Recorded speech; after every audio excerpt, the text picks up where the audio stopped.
जय श्या राम। गुरु कृपा ज्योतिष कार्यालय में आप सभी का हार्दिक स्वागत है। न अभिषेको न संस्कारा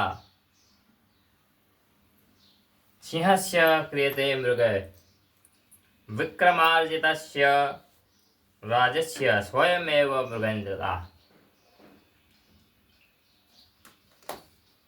इस प्रकार हम धीरे धीरे इस चैनल पे आपको ऐसे सुभाषित भी देने का प्रयास करेंगे। सर्वप्रथम आपको इस श्लोक का अर्थ सुना देते हैं कि हम जंगल का राजा शेर को कहते हैं सिंह को। तो सिंह को राजा बनने के लिए किसी भी अभिषेक या संस्कार की आवश्यकता नहीं होती है। ना अभिषेको न संस्कारा स्वयमेव, यानी उसको न अभिषेक की आवश्यकता है न संस्कार की आवश्यकता है। वो अपने विक्रमार्जितम यानी अपने बाहुबल से राज्य को प्राप्त करता है, इसीलिए उसको राजा कहा जाता है। उसको राजा कहने के लिए उसका सिंहासन पर बैठ के अभिषेक करके उसका संस्कार करने की आवश्यकता नहीं है। इसी प्रकार यदि कोई अपने पराक्रम से राजा बन जाए तो उसको किसी अभिषेक या संस्कार की आवश्यकता नहीं है। वो पराक्रम से ही राजा होता है, उसका पराक्रम ही उसको राजा बनाता है। चलिए ज्योतिष की सीरीज में आगे बढ़ते हैं। आज कल हमने कहा था आपको परसों राशि और नक्षत्र के बारे में, अभी राशि का स्वरूप बताएंगे। मत्स्यो घटी नृमिथिनं सगदं समीनं चापि नरो स्वच्छ घनो मकरो मृगाश्य तौली ससश्च दहना प्रवगा च कन्या शेषा स्वजानाम सदसा खसरा सर्वे। बृहद जातक हम पढ़ा रहे हैं आपको और उसी से हम आपको ज्योतिष सिखाने का प्रयास करा रहे हैं।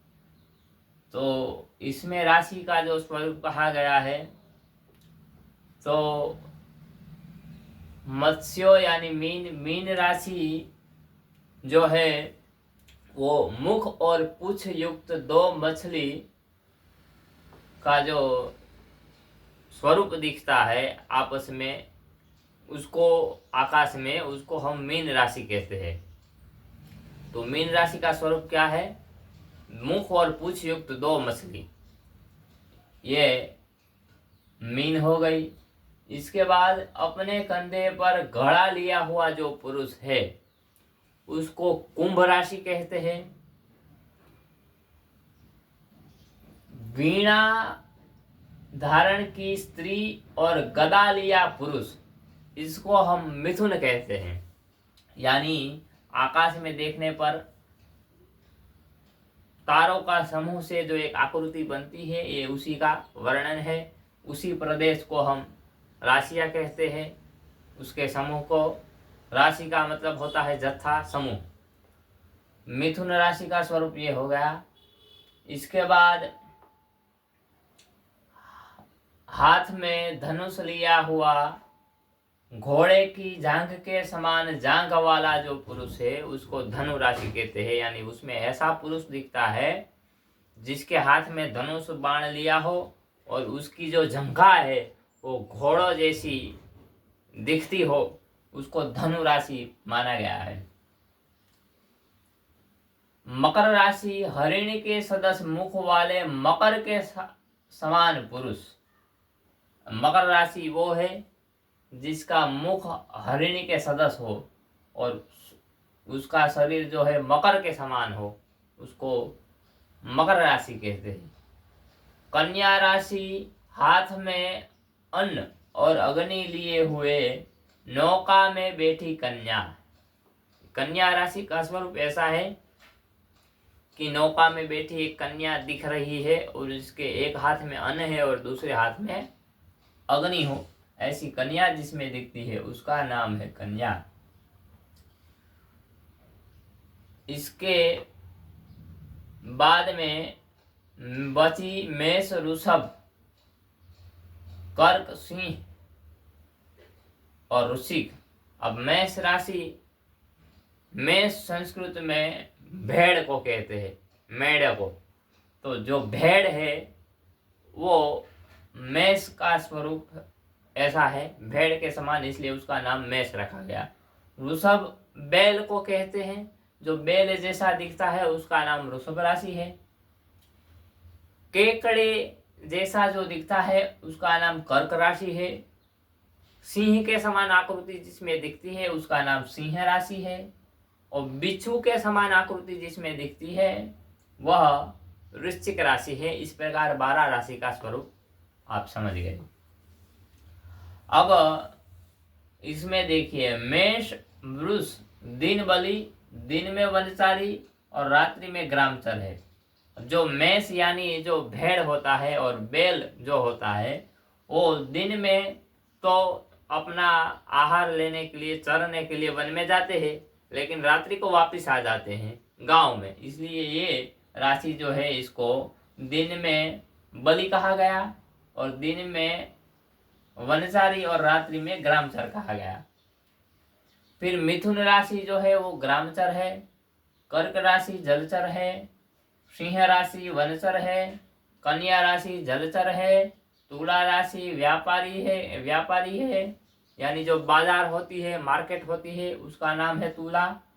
वृश्चिक राशि बिलचारी है, कुछ जो बिल में रहने वाले जंतु होते हैं, बिच्छू, सर्प आदि, जो कि सर्प दूसरे के बिल में रहता है, बिच्छू का बिल होता है, तो बिच्छू का भी बिल होता है। बिच्छू को बिलचारी कहा, धनु को ग्रामचर कहा, मकर का पूर्वार्ध जलचर और उत्तरार्ध वनचर है। यानी मकर की प्रथम 15 डिग्री जो है उसको जलचर कहा जाता है और 15 से 30 वाली को वनचर कहते हैं। कुंभ राशि ग्रामचर है, मीन राशि जलचर है। अब इसका हम आपको ये क्यों कह रहे हैं भाई कि ग्रामचर, वनचर, जलचर, फलाना ढिकना, इसको क्या उपयोग है, क्यों हम आपको पढ़ा रहे हैं? तो इसका उपयोग ये है, मान लो किसी की कोई चोरी हो गई वस्तु और ज्योतिषी के पास में आकर के कहता है कि भाई आचार्य जी हमारी कोई वस्तु चोरी हो गई है। तो जिस समय वो चोरी हो गई कहता है आपको, उस समय एक कुंडली बनती है जिसको प्रश्न कुंडली कहते हैं।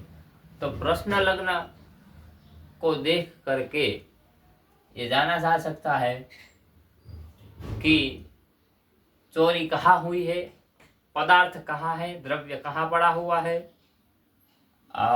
जैसे सिंह राशि आ गई तो अर्थ ये हुआ कि आपकी कोई वस्तु वन में है, क्योंकि सिंह राशि वनचारी है। और कोई जलचर राशि आ गई तो इसका मतलब है कि जल में है। और बिलचर आ गई तो मतलब किसी ऐसे जीव के, आपकी पदार्थ जो है, आपकी वस्तु जो है वैसे ऐसे जीव के हाथ में आ गई जो अपने बिल में ले गया है, तो वो होता है। इस मतलब आप समझ सकते हैं कि चोरी हुई हुई वस्तु बिल में है। तो इसी प्रकार इसका उपयोग होता है। दूसरा उपयोग होता है प्रसव आदि में। प्रसव आदि में कैसे उपयोग होता है? तो आजकल तो जन्म होता है तो लिखा रहता है कि हॉस्पिटल में डॉक्टर लोग लिख देते हैं कि इतना बजे इतना मिनट पे जन्म हुआ, लेकिन पहले ऐसा नहीं था। तो ये सब जानने के लिए बहुत सारी रीतों को अपनाई जाती थी और आगे हम आपको बताएंगे और क्या क्या रीत है। ये पहली रीत है।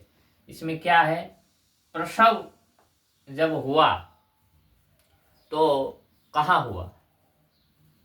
किसी का जन्म हुआ तो कहीं रास्ते में हो गया था, वन में हो गया था, घर पे हुआ था, कहाँ हुआ था? कहीं जल में हो गया था।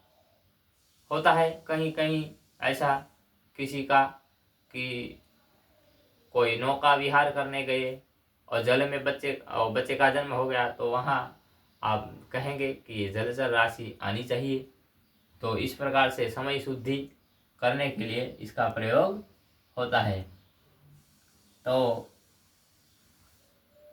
इस चैनल पे हम आपको इस प्रकार से ज्योतिष सिखाते रहेंगे, बहुत सारे उपाय भी सिखाएंगे। मेरा विचार है इसमें आगे पितृदोष की सीरीज भी बनाई जाए। पितृदोष किस प्रकार से कुंडली में देखा जाता है, क्या होता है। पितृदोष बृहद पराशर होरा शास्त्र में बहुत सारे बताए गए हैं। माता से दोष होता है, पिता से दोष होता है, संतान से दोष होता है, स्त्री के कारण दोष होता है, भाई के कारण दोष होता है, मित्र कारण दोष होता है। अलग अलग प्रकार से पितृदोष आदमी को जातक को लगते हैं। ये उसके कर्म पे ही निर्भर है। तो ऐसी बहुत सारी चीजें हैं जो आपको इस चैनल को जुड़ने से प्राप्त होगी, ऐसा ज्ञान आपको प्राप्त होगा। तो इसलिए अगर आप ऐसा चाहते हैं कि ज्योतिष का ज्ञान भी आपको प्राप्त हो, कुछ दोषों के बारे में भी अच्छी जानकारी शास्त्रों के अनुसार बताऊंगा, इधर उधर से कुछ नहीं बताऊंगा। शास्त्रों में क्या लिखा है वो बताऊंगा, इसके उपाय क्या है वह भी बताऊंगा। तो ये सब आपको तभी पता चलेगा जब आप हमारी चैनल को सब्सक्राइब करेंगे, क्योंकि सब्सक्राइब नहीं करेंगे, न लाइक करेंगे, न शेयर करेंगे, सब्सक्राइब नहीं करेंगे तो आपको नोटिफिकेशन आएगी नहीं, नोटिफिकेशन नहीं आएगी तो आप इस ज्ञान से वंचित रह जाएंगे। इसलिए हम आपको कह रहे हैं कि आप इस चैनल को ज़्यादा से ज़्यादा शेयर करें, सब्सक्राइब करें, लाइक करें। अस्तु, जय श्री राम।